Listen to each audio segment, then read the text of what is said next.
ಕೆಡಿಎಸ್ Muslim youth charity Kadanga, all India Muslim development forum Virajpet, Al Ansar ಆಸ್ಪತ್ರೆ ಮೈಸೂರು ಇವರ ಸಹಯೋಗದಲ್ಲಿ ಉಚಿತ ವೈದ್ಯಕೀಯ ತಪಾಸಣೆ ಶಿಬಿರ ಕಡಂಗ ಸರ್ಕಾರಿ ಹಿರಿಯ ಪ್ರಾಥಮಿಕ ಶಾಲೆಯಲ್ಲಿ ಜರುಗಿತು. ಶಿಬಿರವನ್ನು ನರಿಯಂದಡ ಗ್ರಾಮ ಪಂಚಾಯಿತಿ ಅಧ್ಯಕ್ಷೆ ಪೆಮ್ಮಂಡ ಕೌಶಿ ಕಾವೇರಮ್ಮ ಉದ್ಘಾಟಿಸಿದರು. ಬೆಳಿಗ್ಗೆ 10:30ರಿಂದ ಆರಂಭಗೊಂಡ ವೈದ್ಯಕೀಯ ಶಿಬಿರದಲ್ಲಿ 250ಕ್ಕೂ ಅಧಿಕ ಮಂದಿ ಶಿಬಿರದ ಪ್ರಯೋಜನವನ್ನು ಪಡೆಕೊಂಡರು. ಶಿಬಿರದಲ್ಲಿ ಸ್ತ್ರೀರೋಗ ಹಾಗೂ ಪ್ರಸೂತಿ, ದಂತ ಚಿಕಿತ್ಸೆ, ವೈದ್ಯಕೀಯ ತಜ್ಞರ ಪರೀಕ್ಷೆ, ಶಸ್ತ್ರಚಿಕಿತ್ಸಾ ಆರೋಗ್ಯ ತಪಾಸಣೆ ಮತ್ತು ಇಸಿಜಿ ಪರೀಕ್ಷೆಗಳನ್ನು ನಡೆಸಲಾಯಿತು. Kodagu channel news, Noufal, Kadanga.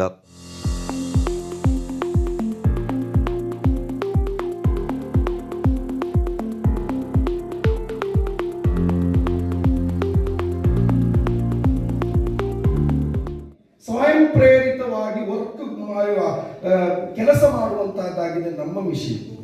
ನಾವು ನಮ್ಮ ಮನೆಯಲ್ಲಿರುವ ಕಾರುಗಳು, ಬೈಕ್ಗಳು, ಇಂಜಿನ್ಗಳು ಇದನ್ನು ನಾವು ತುಂಬಾ ಕೇರ್ ಮಾಡ್ತೇವೆ. ಅದಕ್ಕೆ ಬೇಕಾದ ಆಯಿಲ್ಗಳು, ಅದಕ್ಕೆ ಬೇಕಾದಂತಹ ರೀತಿಯಲ್ಲಿರುವಂತಹ ಇದನ್ನೆಲ್ಲ ನಾವು ಕೊಟ್ಟರೆ ಮಾತ್ರ ಆ ಗಾಡಿ ಮುಂದೆ ಸಂಚರಿಸ್ತದೆ. ಅದನ್ನು ನಾವು ತುಂಬಾ ಕೇರ್ ಆಗಿ ನೋಡ್ತೇವೆ. ನಮ್ಮ ಮನೆ ಬೀಳಬಾರದು, ಅದಕ್ಕೆ ಬೇಕಾದ ಸುಭದ್ರವಾದ ವ್ಯವಸ್ಥೆಯನ್ನು ನಾವು ಮಾಡಿಕೊಳ್ತೇವೆ. ಆದರೆ ನಮ್ಮ ಆರೋಗ್ಯವನ್ನು ನಾವು ಮರೀತಾ ಇದ್ದೇವೆ. ವೈದ್ಯಕೀಯ ತಪಾಸಣೆಗಳೆಲ್ಲಾದ್ರೂ ನಡೆದ್ರೆ ಅದನ್ನು ಮೊನ್ನೆ ಹೇಳಿದ್ರು, ಅದು ಸುಮ್ಮನೆ ಉಸ್ತಾದ್ ನೀವು ವಿಡಿಯೋ ಮಾಡಿದ್ದು, ನಾನೊಂದು ವಿಡಿಯೋ ಮಾಡಿದ್ದೆ, ಇದಕ್ಕೆಲ್ಲರೂ ಬರಬೇಕು. ಅದು ನನಗೆ ಜಗತ್ತಿನಲ್ಲಿ ಜಾತಿಗಳಂತೆ ಧರ್ಮಗಳಂತೆ ಒಡೆದಾಡ್ತಿರುವಾಗ ನಮ್ಮಲ್ಲಿ ಭಗವದ್ಗೀತೆಯಲ್ಲಿ ಹೇಳ್ತಾರೆ, ಸರ್ವೇ ಜನ ಸುಖಿನ ವಸ್ತು. ಏನಂದ್ರೆ ಅಲ್ಲಿ ಅವರ ಊರಿರ್ಬೋದು, ಅಲ್ಲ ಅವ್ರ ಮನೆ ಇರ್ಬೋದು, ಎಲ್ಲರೂ ಸುಖವಾಗಿದ್ರೆ ಆ ನಾಡು, ರಾಜ್ಯ, ಆ ಮನೆ ಎಲ್ಲ ಸುಖವಾಗಿರ್ತದೆ. ಹಾಗೆ ಇವತ್ತು ಎಲ್ಲವನ್ನು ಧರ್ಮ ಜಾತಿಯನ್ನೆಲ್ಲ ಬದಿಗೊತ್ತಿ ಇವತ್ತು ಇಂಥ ಒಂದು ಕಾರ್ಯಕ್ರಮಗಳನ್ನ ಇಲ್ಲಿ ನಡೆಸ್ತಾ ಇದ್ದಾರೆ. ಇದು ಶ್ಲಾಘನೀಯ ಇವತ್ತು ಮಾಡ್ತಾ ಇರೋದು.